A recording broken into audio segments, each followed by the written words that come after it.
Salut les petits loups, je vous retrouve aujourd'hui pour un énorme book haul. Si vous me suivez sur les réseaux sociaux, vous avez dû voir que je me suis rendue à une brocante de charité dimanche dernier. Il s'agit d'une des plus grosses brocantes caritatives d'Île-de-France, donc elle prend place tous les ans au mois de mai pendant 3 jours, pendant la semaine de l'Ascension, et elle a lieu à Montmorency dans le Val d'Oise. Le principe c'est un petit peu le même qu'Emmaüs, en fait des gens vont faire un don et des bénévoles vont faire un énorme ramassage pendant une journée. Ces bénévoles vont trier les objets donnés et organiser une brocante, voilà, qui aura lieu pendant 3 jours. Les gens qui se rendent à cette brocante peuvent acheter des produits de très bonne qualité, en très bon état et à des prix très bas, défiant toute concurrence. L'argent collecté lors de cette brocante va être utilisé pour aider des personnes handicapées, des personnes âgées et des familles en difficulté.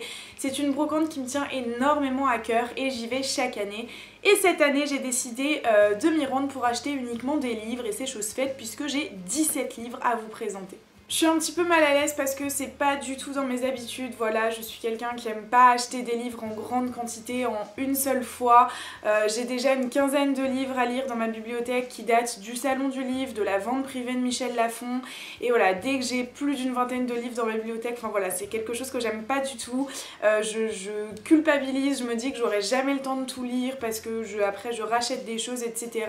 Donc du coup voilà, je peux vous dire d'ores et déjà que je n'achèterai pas de livres jusqu'à au moins août, et donc du coup qu'il n'y aura plus de book haul sur la chaîne puisque de toute façon je n'en fais jamais. Mais voilà, aujourd'hui c'est exceptionnel, c'est pour la bonne cause, je sais où est placé mon argent et c'est des livres de très bonne qualité. Je vous laisse voir ça tout de suite. Alors j'ai eu la chance de tomber sur une étagère VO, ce qui est relativement rare, du coup j'ai pris 4 livres en VO, il n'y avait pas grand chose, hein, il y avait une trentaine de livres en anglais à peu près, mais j'en ai profité pour prendre 4 livres. Le premier livre que j'ai pris c'est Bridget Jones' Diary de Helen Fielding, donc le journal de Bridget Jones.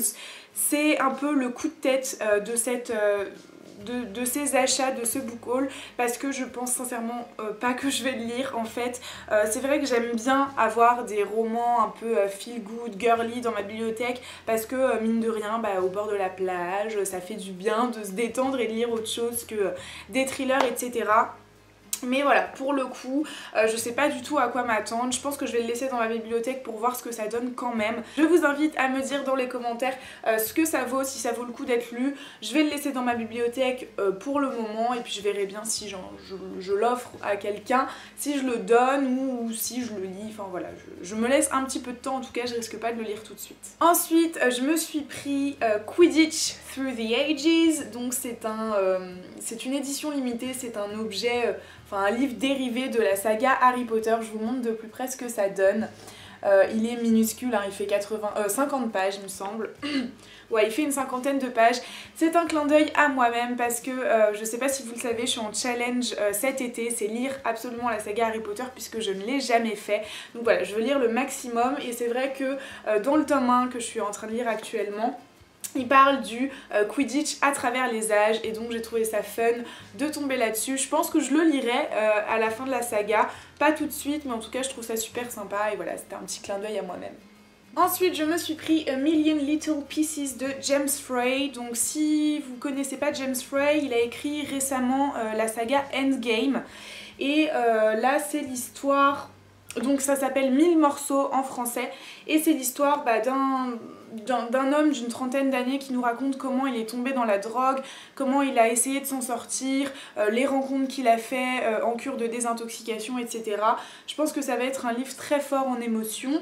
Je sais pas si je vais le lire tout de suite, mais voilà, je sais déjà que c'est un livre qui va me plaire. Et le dernier livre en VO que j'ai pris, c'est un livre qui a fait beaucoup parler de lui fin 2015, début 2016. C'est un gros pavé et c'est vrai qu'avec Yasmine, quand on en parlait, on se disait que c'était vraiment pas le genre de livre qui nous attirait, qu'on comprenait pas vraiment l'engouement qu'il y avait autour de ce livre. Et moi, quand je l'ai vu à 1 € en VO dans cet état, je me suis dit, bon... Ma curiosité a pris le dessus et j'ai donc pris City on Fire de Garth Risk Alberg. Donc voilà, c'est titré pareil en français, c'est City on Fire et il me semble que c'est aux éditions Plomb. Voilà, c'est une belle brique, hein. Il fait presque 900 pages il me semble, il doit faire 900 pages. Voilà, donc je pense pas me jeter dessus tout de suite là pour l'instant. Voilà, un VO de 900 pages à mon avis, il faut s'accrocher, il faut vraiment vouloir le lire. C'est un thriller, vous pouvez trouver beaucoup de chroniques partout, donc je vous en dis pas plus. Voilà, j'ai pris ce livre dans le carton quand je suis arrivée chez moi et j'ai trouvé quand même le moyen de le faire tomber dans l'eau. Donc voilà, toutes les pages sont gondolées au-dessus, on adore. La maladresse incarnée, voilà, c'est moi. Je passe tout de suite au VO pour que ce soit pas trop long et le premier livre que j'ai pris c'est Le dernier jour d'un condamné de Victor Hugo, publié aux éditions Librio. Si vous avez vu ma vidéo précédente, vous devez savoir que Le dernier jour d'un condamné fait partie des lectures que je vous propose pour le mois de juin. Et donc vu qu'il est en deuxième position pour le moment, je me suis dit que, enfin voilà, quand je suis tombée dessus, je me suis dit que c'était bien de l'avoir dans ma bibliothèque. Et franchement, quand je vois l'épaisseur du livre qui fait, il me semble, voilà, 100 pages, je pense que je le lirai même s'il fait pas, enfin voilà, même s'il n'arrive pas le premier dans mon petit sondage. Je pense que je le lirai un jour, peut-être pas tout de suite, mais en tout cas, je sais qu'il est dans ma bibliothèque. J'ai pris un seul livre de poche pour la simple et bonne raison que quand je suis arrivée au rayon poche, j'avais déjà un carton d'une dizaine de livres grand format et franchement quand j'ai vu le nombre de poches, j'ai juste pas eu le courage de chercher mon bonheur. Voilà, j'ai regardé de manière très superficielle et il y a un titre qui a attiré mon regard, donc je l'ai pris. Il s'agit de Le troisième jumeau de Ken Follett, publié aux éditions Le Livre de Poche. C'est un thriller, c'est une histoire de jumeaux nés de pères différents et au fil des mois on se rend compte que finalement il y a peut-être un troisième jumeau et que celui-ci serait un meurtrier. Donc voilà, un thriller avec des histoires de jumeaux, il n'y a rien de mieux pour moi, donc je suis contente parce qu'en plus j'ai pas énormément de poches dans ma bibliothèque et c'est vraiment très pratique d'avoir des livres de poche quand on va en cours pour les mettre dans son sac, donc voilà, je suis contente et je vous en reparle très bientôt. Ensuite, j'ai Je voulais te dire de Louisa Young, publié aux éditions France Loisirs. Il est en état neuf, vraiment. Alors je vous montre de plus près, la couverture est vraiment magnifique. Il n'y a pas une rayure, il n'y a pas un problème, il n'y a rien. J'adore la couverture parce qu'elle est vraiment en rapport avec le résumé. Donc en fait c'est l'histoire de deux jeunes gens, de deux ados qui sont très amis, un garçon et une fille, et qui finissent par tomber amoureux. Et au moment où ils tombent amoureux, ils doivent partir chacun de leur côté. Voilà, ça se passe lors de la Grande Guerre.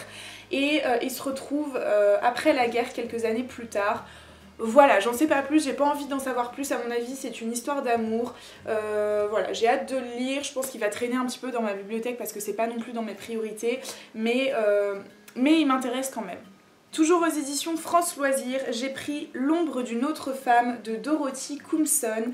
Il est, encore une fois, mais franchement, mais il est neuf quoi, enfin, je vous montre plus près. Il est neuf, donc bon, je suis super contente. C'est un thriller, c'est l'histoire d'une femme qui rencontre un homme, elle tombe folle amoureuse de lui et au bout de 4 mois, ils se marient, ils emménagent ensemble et Libby, donc la jeune femme, se rend très vite compte que cet homme est obsédé par son ex-femme et que son ex-femme a été assassinée. Et donc là, la Libby, elle commence à se demander qu'est-ce qu'elle fout là. J'ai ensuite pris Ensemble c'est tout de Anna Gavalda, publié aux éditions Le Dilente. Je suis heureuse, vraiment heureuse d'être tombée sur ce livre.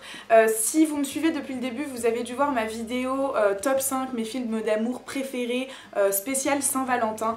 Et Ensemble c'est tout, c'est un de mes films d'amour préférés. Voilà, j'adore Audrey Tautou, j'adore Guillaume Canet. Et quand je suis tombée sur le livre, je me suis dit que voilà, ce serait génial de me plonger dedans, de voir ce que ça donne, de connaître mieux les personnages. En plus, ça fait très longtemps que j'ai pas vu le film, donc voilà, j'ai vraiment hâte de me replonger dedans. Je pense que c'est un des premiers livres que je vais lire parce que voilà, je suis trop contente. J'ai ensuite pris Mère et fille de Charles Palizer, je ne sais pas comment ça se dit, publié aux éditions Joël Losfeld. C'est un thriller, c'est une histoire un peu bizarre, histoire de famille, histoire de meurtre, enfin voilà, c'est une ambiance assez noire et derrière il cite Jane Austen et Edgar Poe. Donc voilà, je pense que ça va être un truc bien gothique, bien noir, bien sombre. Je pense que ça va me plaire et encore une fois, il est en super état. Ensuite, dans le même style, j'ai pris Une mort esthétique de P.D. James, publié aux éditions Fayard. Donc voilà, c'est l'histoire d'une femme qui va se faire opérer du visage, enfin une chirurgie, voilà, dans un petit château que nous voyons juste ici, et elle n'en ressort jamais. Voilà, donc voilà, je veux pas en savoir plus, c'est une enquête d'Adam Dalgliesh. P.D. James, je lui fais plutôt confiance niveau thriller policier, je pense que on y est, donc voilà. Ensuite j'ai pris un livre qui était dans ma wishlist, mais il était dans ma wishlist en VO puisqu'il s'agit d'une romance, et mes romances je préfère largement les lire en VO, mais quand j'ai vu qu'il était à 1 € au format poche, non même pas, au grand format pardon, bah, j'ai craqué et j'ai acheté Irrésistible Alchimie de Simone L. Kelles, publié aux éditions La Martinière. Franchement je vous passe les détails, c'est l'histoire d'un mec, enfin d'une fille populaire qui sort avec le mec le plus beau du lycée, blablabla, et d'un mec qui fait partie d'un gang bizarre, voilà, tatoué, machin, ils finissent par devoir se côtoyer et ils vont tomber amoureux. Je ne vous apprends rien, je pense. Donc voilà, ça me fait du bien de temps en temps d'avoir des romances dans ma bibliothèque parce que j'en lis pas beaucoup. Et c'est vrai que c'est un roman qui a été bien noté sur Goodreads, donc je suis plutôt contente. Et du coup, j'ai pris, par la même occasion, le tome 2, Irrésistible Attraction, toujours chez La Martinière. Voilà, qui est l'histoire donc du frère de monsieur. Bon, c'est plus ou moins la suite, j'imagine que c'est dans les dans le même style, dans le même schéma d'histoire. Mais voilà, j'aime bien avoir des romances de temps en temps dans ma bibliothèque et maintenant c'est le cas. Je vous présente maintenant le plus beau livre, il me semble, de tous mes achats, et il s'agit de Les naufragés de l'île Tromelin, publié chez Michel Lafon, de Irène Frein. La couverture est magnifique, genre vraiment magnifique. Le livre est neuf, mais vraiment neuf. C'est une histoire qui est inspirée de faits réels. C'est l'histoire d'un bateau français qui échoue sur une île, et il s'avère qu'il y a une cargaison clandestine d'esclaves, et donc ils vont devoir cohabiter ensemble et travailler ensemble pour survivre. Ils vont finalement construire un bateau. Et ce bateau malheureusement n'a pas assez de place pour tout le monde. Du coup les esclaves restent sur l'île et on les retrouve 15 ans plus tard avec quelques survivants. Et voilà, on se demande comment est-ce qu'ils ont fait pour survivre et qu'est-ce qui s'est passé sur cette île. J'ai vraiment hâte de lire, je pense que ça va être une superbe histoire. C'est des faits réels, donc ça ne peut être qu'intéressant et cultivant. Ensuite, je suis tombée sur un livre que j'avais envie d'acheter au Salon du Livre en mars, et finalement je ne l'ai pas pris parce que voilà, j'avais pas assez envie de l'acheter pour le prix que ça coûte. Alors là, il est à... Il n'y a pas de prix, mais ça doit tourner autour de 15 €. Il s'agit de Prendre Lily de Marie Neuser, publié aux éditions Fleuve Noir. Donc voilà, il me semble que c'est un young adulte, mais assez noir, voilà, il y a des meurtres assez sanglants, etc. J'en sais pas plus. Alors oui, ce sont des épreuves non corrigées, c'est pas quelque chose que j'accepte en général d'acheter des épreuves non corrigées, mais pour le coup c'est quelqu'un qui a fait un don en sachant qu'il allait être acheté et que l'argent allait être reversé à des fins caritatives. Donc voilà, je sais où mes 1 € sont passés, donc je vais pas râler pour une épreuve non corrigée. Je suis contente de l'avoir et je suis contente de pouvoir le lire. Ensuite, j'étais assez surprise de tomber sur ce livre. C'est un livre qui fait pas mal parler de lui en ce moment. C'est totalement le genre de livre que j'aime, mais j'avais pas envie de le lire parce que j'aime pas trop lire tout ce qu'on voit, lire les gros livres qui tournent, ce que tout le monde lit. Mais quand je l'ai vu, je me suis dit que voilà, je ne pouvais que craquer, et il s'agit de Juste avant le bonheur de Agnès Ledigue, publié aux éditions Albin Michel. Voilà, je pense que vous en avez assez entendu parler comme ça, je vais pas vous en dire plus, je vous en dirai plus pendant mon point lecture. Je sais pas si je vais le lire tout de suite, je vais peut-être attendre que la vague passe un petit peu pour avoir moins de choses en tête. Et en tout cas, il est en super état, bien évidemment. Il est censé coûter 20 €, voilà, juste. Et le dernier livre de ce book haul, il s'agit de Parfaite de Caroline Kepnes, publié aux éditions Kero. Donc on en parle ou pas de cette couverture. Voilà, j'adore. J'ai pris ce livre pour plusieurs raisons. La couverture que je trouve magnifique, le titre Parfaite. C'est un thriller et derrière il est écrit « Je sais tout de toi, tu es parfaite, je t'aimerai à la vie, à la mort, tu es à moi pour toujours ». Voilà, je n'en sais pas plus, mais j'ai très envie de le lire. À mon avis, c'est un des livres, encore une fois, que je vais lire assez rapidement. Donc je reviendrai vers vous très vite. Voilà, ce book haul est maintenant terminé. J'espère que ça n'a pas été trop long, j'espère que ça vous a plu, j'espère que je vous ai inspiré, que je vous ai donné envie de lire certains livres. J'aimerais vraiment faire passer un message en fait à travers cette vidéo, c'est que c'est très bien d'acheter des livres neufs, c'est très bien de faire vivre les maisons d'édition, c'est sûr. Mais si vous saviez à quel point c'est le bonheur, voilà, de pouvoir chiner dans une brocante et de savoir que cet argent, en plus de ça, va faire le bonheur de quelqu'un d'autre. Si vous êtes pas loin, si vous habitez pas loin du 95, bon, c'est trop tard cette année, mais je vous invite vraiment l'année prochaine, je vous en reparlerai de toute manière, à aller à cette brocante. Vous voyez bien les livres que je vous ai présentés, ils sont neufs et si les prix vous intéressent, j'ai payé 1 € les grands formats et 50 centimes les livres de poche. Et je pense qu'il m'a fait un prix puisque plus vous achetez de livres, moins vous payez cher. J'ai donc 17 livres et j'ai payé 15,50 €. Voilà, je sais pas si vous réalisez, 15,50 €, c'est même pas le prix d'un livre grand format.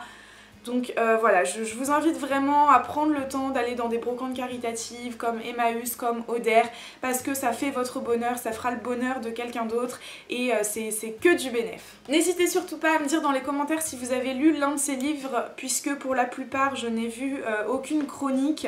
Donc voilà, j'ai hâte de lire tout ça et bien évidemment ce sera pas tout de suite parce que comme je vous l'ai dit en début de vidéo, j'ai des choses à lire du salon du livre et des ventes privées de Michel Lafon. Mais voilà, j'ai vraiment hâte. Sur ce, je vous souhaite de merveilleuses lectures et je vous retrouve très bientôt pour une nouvelle vidéo.